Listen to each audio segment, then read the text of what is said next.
When the document on the left was presented to me, I was told that it was found in an old trunk that was now buried. When I first saw the document, I thought I was looking at something holy. I had butterflies in my stomach. I thought, oh my, I have hit the jackpot. It's an original. The paper was parchment. There was all of this shading. And then I was also told that it had been folded up and placed in a dresser drawer and had been there since the early 60s. I thought for sure I was going to be fortunate enough to have found an original document.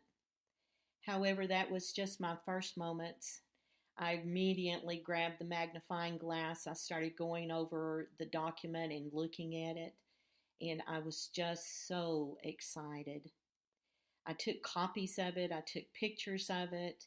I just began to examine the document. However, as I began to study, I learned that a pharmacist had discovered how to make parchment paper.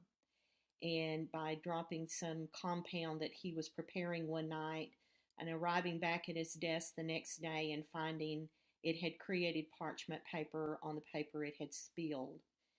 Then I found out that in the early 50s, they began to make lithograph copies on parchment-looking paper and began to sell them at world fairs traveling all over across the United States. I also found the original document online and I began to compare it. And everywhere there was an ink glob on the copy that I had, there was an ink glob on the copy of the original. Every stroke, every copy. And just as those original butterflies had just fluttered so excitedly in my stomach, I felt the sickening point in my stomach where I had to realize this was not an original document, it was a copy. Upon giving that information to the person who had presented it to me, they were really seeing dollar signs. They took it to a museum in Tulsa, Oklahoma. The curator of the museum even made the news channel. The curator of the museum said it was the most excitement they'd had there in a very, very long time.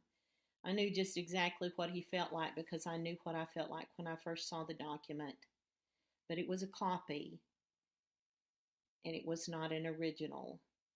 That is one of the things document examiners do, and ethical document examiners